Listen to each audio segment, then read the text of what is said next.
بعد بھی وہ زخم بھرا۔ آپ سے پوچھا گیا یا رسول اللہ قیامت کب آئے گی؟ اللہ کو پتہ کب آئے گی۔ یا رسول اللہ کو نشانی تو بتا دیں۔ تو آپ نے فرمایا جب ماؤں کو ذلیل کیا جائے گا تو قیامت آ جائے گی۔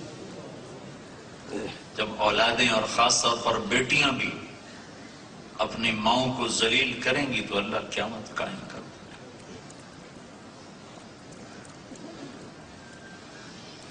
تو میں ساری سیرت کیسے سناؤں؟ 1.25 گھنٹہ تو ویسے ہو چکا ہے۔ ہاں ایک دکھ درد لے لو تو میں سمجھوں گا کہ میرا پیغام پہنچ گیا۔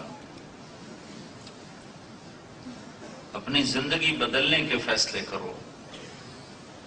نہ جانے بلا لے پیا کس گھڑی، تو کیا کیا کرے گی ہری دن کے دن، پتہ نہیں کب بلاوا آیا۔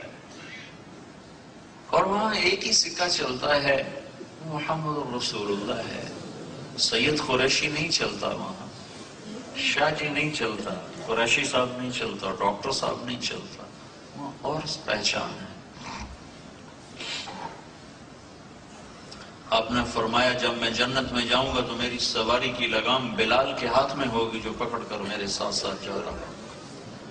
بلال تو عرب نہیں ہے، قریشی نہیں ہے، سید نہیں ہے، شاہ جی نہیں ہے، غلام زیادہ ہے، غلام ہے، یعنی وہ میری سواری کی لگام بلال کے ہاتھ میں ہوگی جو پکڑ کے میرے ساتھ ساتھ جنت میں داخل ہوگا۔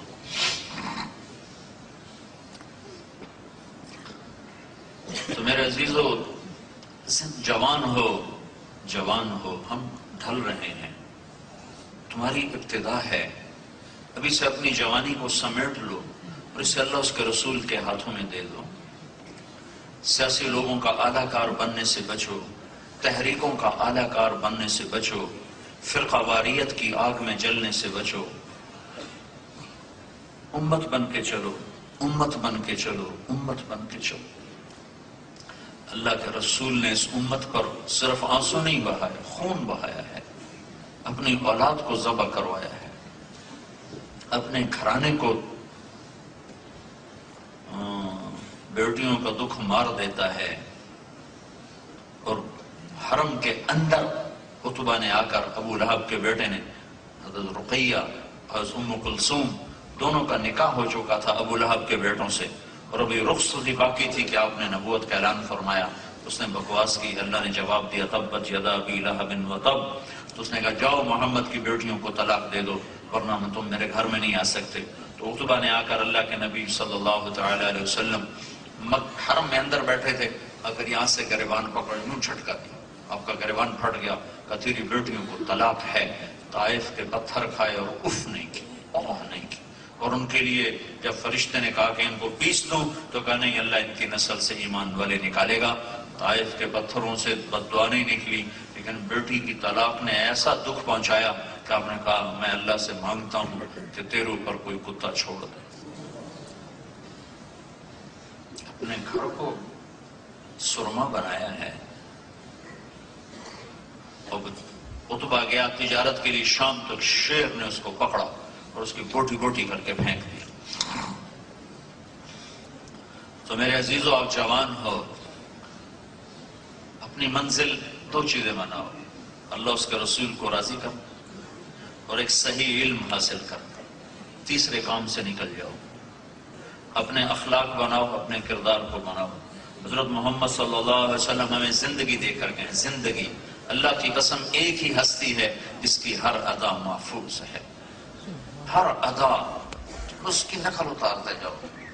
میرے نبی جب غمگین ہوتے تھے تو یوں بیٹھا کرتے تھے۔ تو مجھے بتاؤ اگر یہ چیز سیرت میں نہ لکھی ہوتی تو کوئی کمی تھی ہمیں سیرت؟ لیکن میں قربان جاؤں، اللہ پہ جب عشق کرتا ہے تو ہر چیز کیسے محفوظ کر کے پہنچائی۔ جب آپ غمگین ہوتے تھے تو آپ یوں بیٹھا کرتے تھے۔ یہ آپ کے غم کی نشانی ہے کہ آپ نے ایسے داڑھی پکڑی ہوتی تھی اور جیسے یہ ایسے کونی رکھی ہوتی تھی اور یوں بیٹھے ہوتے تھے۔ یہ اس بات کی نشانی ہے کہ آج اللہ کے نبی غمگین بیٹھے۔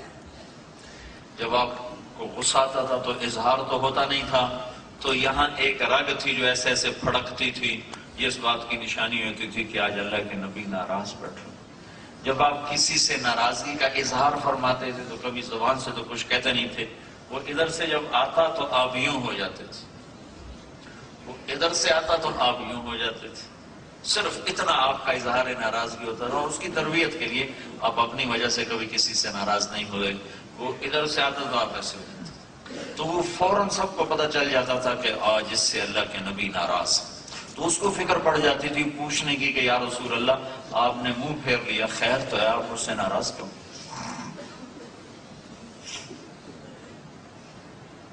ابو ہریرہ جہاد میں جانے لگے، ماں نے روکا کہ میں اکیلی ہوں، مجھے چھوڑ کے نہ جا، کہا نہیں، اللہ کے نبی نے کہا میں نے جانا ہے۔ ایک واقعہ اس پہ سنا رہا ہوں، یاد ہے، تو انہوں نے کہا بیٹا میں تجھے اپنے دودھ کا واسطہ دیتی ہوں جو میں نے تمہیں پلایا، مجھے چھوڑ کے نہ جا، میں اکیلی ہوں۔ انہوں نے کہا نہیں، اللہ کے نبی نے کہا میں نے جانا ہے، تو ہتھیار سجائے اور چل پڑے۔ تو ان کی ماں نے اللہ کے نبی کو پیغام بھیجا کہ یا رسول اللہ میں نے ابو ہریرہ کو دودھ کا واسطہ دیا، یہ پھر بھی نہیں مانا اور یہ جہاد کے لیے جا رہا ہے۔ تو ابو ہریرہ ہتھیار سجا کر مسجد میں آئے، بڑے جوش میں کہ اللہ کے نبی خوش ہوں گے، آپ نے دیکھتے یوں کر لیا، تو جو یوں کیا ان کو ہوئے، یہ کیا ہو گیا؟ میں تو سوچ رہا تھا اللہ کے نبی کہیں گے مرحبا مرحبا، تب نہیں، تو بھاگ کے ادھر سے کیا ہوا کیا ہوا؟ دور ہو جا میری نظروں سے، تو ماں کے دودھ کے واسطے کو بھی نہیں مانتا ہے، مجھے تیرے جہاد کی کوئی ضرورت کوئی، ماں کو چھوڑ کے جہاد، کون سا جہاد کرنا چاہتے ہو ماں کو چھوڑ کے؟ تو جب آپ کسی سے ناراض ہوتے تھے، جب آپ خوش ہوتے تھے تو یہ گالوں سے نور ایسے نکلتا تھا، جب آپ ہنستے تھے تو بس صرف اگلے دانت نظر آتے تھے، کبھی کبھی آپ زور سے ہنستے تو پچھلی داڑیں بھی نظر آتی تھی، ہاں کر کے آپ کبھی نہیں ہنسے، ہمیں نہیں روکا، خود کبھی ہاں ایسے کر کے نہیں ہنسے، کبھی کبھی ایسا مسکرائے کہ پچھلی داڑیں آپ کی نظر آتی تھی۔ جب آپ مجلس میں بیٹھتے تھے تو یہ حرکت آپ کی بے ساختہ حرکت تھی، یہ ہتھیلی، یہ انگوٹھا، یہ ہتھیلی، یہ انگوٹھا، اور اس کو ایسے آپس میں آپ ٹکراتے رہتے تھے، یہ مجلس میں آپ چوکڑی مار کے بیٹھتے تھے، ہمیشہ چوکڑی مار کے بیٹھتے اور یوں کرتے رہتے تھے، گفتگو بھی ہو رہی اور یہ ایسے ایسے بھی ہو رہا، اور کبھی محفل میں اپنے پاؤں نہیں پھیلائے، کسی کو انگلی کا اشارہ نہیں کیا، جب کسی کو اشارہ کیا تو پورے ہاتھ کا عزت کے ساتھ اشارہ کیا۔ جب کوئی آپ کو دائیں طرف سے بولا تھا یا رسول اللہ، تو آپ نے کبھی ایسے نہیں کہا ہاں جی افتخار صاحب کیا بات ہے، آپ پہلے ایسے ہوتے تھے، یوں، پھر فرماتے جی فرمائے، یہ پورا سینہ اس کو عطا فرماتے تھے، ہاں۔ جب کوئی ادھر سے بلاتا تو پورا آپ ایسے مڑتے تھے، کوئی ادھر سے بولا جی راجا صاحب، یہ اخلاق تھے۔ آج تم نماز کو ہی دین سمجھتے ہو، نفرت سے دل بھرے ہوئے، بغض سے دل بھرے ہوئے، ایک دوسرے کی جان کے در پہ، عزت کے در پہ، مال کے در پہ کون سا دین لائے ہو اور کون سی سیرت کے جلسے کرتے ہو کہ دل بغض سے سیاہ ہو چکا، پتھر ہو چکے۔